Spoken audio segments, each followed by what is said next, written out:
I'm back. Rhodes Rants on Not Star Wars. If you're new to the channel, thank you for subscribing. Punch that like button. Very quickly this morning, I want to talk about a report that Grace Randolph came out with. Now, for the record, I like Grace. I don't agree with everything she's got to say, but I do like Grace.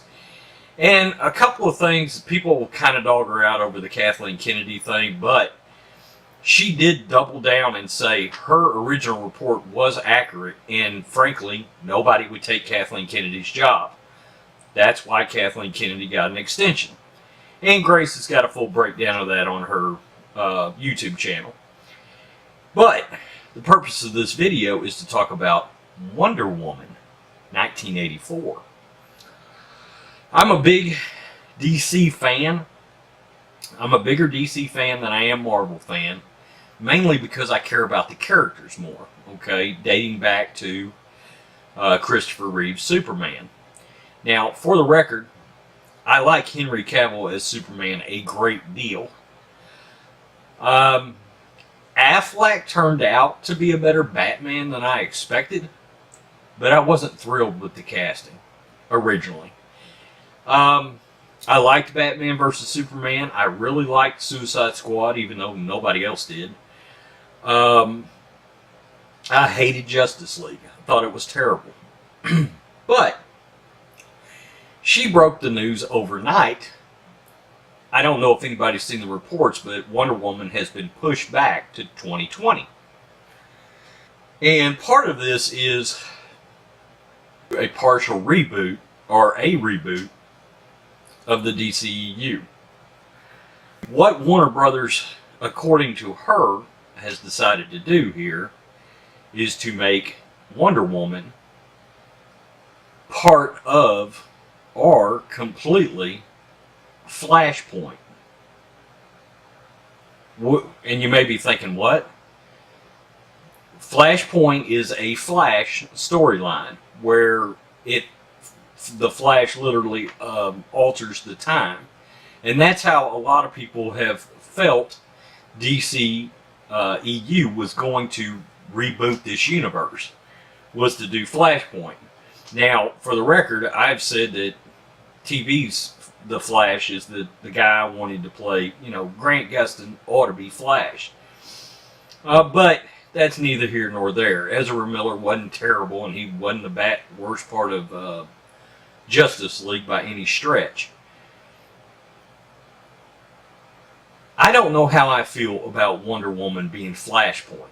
Okay, now there was one very interesting point that Grace brought up, and if this happens, then I am completely on board. She said if they do Flashpoint, that could allow Joaquin Phoenix's Joker, which we know is set in the mid-80s, around the time of Wonder Woman 1984, it would allow his character to possibly be canon to Batman. Now, he would be an older Joker eventually, but I think that's okay. Jack Nicholson was a considerably older Joker than Michael Keaton in 1989. And I think you will have, I think that Joker movie is going to turn out to be, probably next to Wonder Woman, the next best accepted DC property of this new universe since the Dark Knight trilogy. And then you've given yourself a top-notch Joker again. Now, I don't know how Aquaman's going to turn out. The trailers look good. I wish they didn't show so much of it in the last reaction or the last trailer. But I found this interesting, that they pushed this back not to avoid any movie and not to get another release date as far as just wanting to put it in the summer, but they pushed it back so Wonder Woman could become Flashpoint. And evidently she wants to go back and she will want to save Steve. So this could go terribly wrong, but the idea that they could possibly bring the Joker into the timeline and make Joaquin Phoenix's Joker canon, which I said that could be the key to the DCEU rebounding, because I think he's going to be a phenomenal Joker. He may not be Ledger, but I think he's going to be epic. And people are going to leave that movie really talking about his performance. And it would bring juice to a future Batman movie as long as they get that casting right. So anyway, Road Squadron, let me know how you feel in the comments below.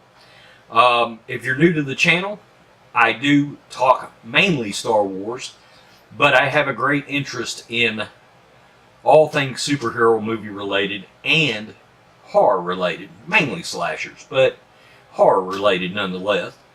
Anyway, like this video, subscribe, join the Rhodes Squadron. Peace, I'm out. Until next time.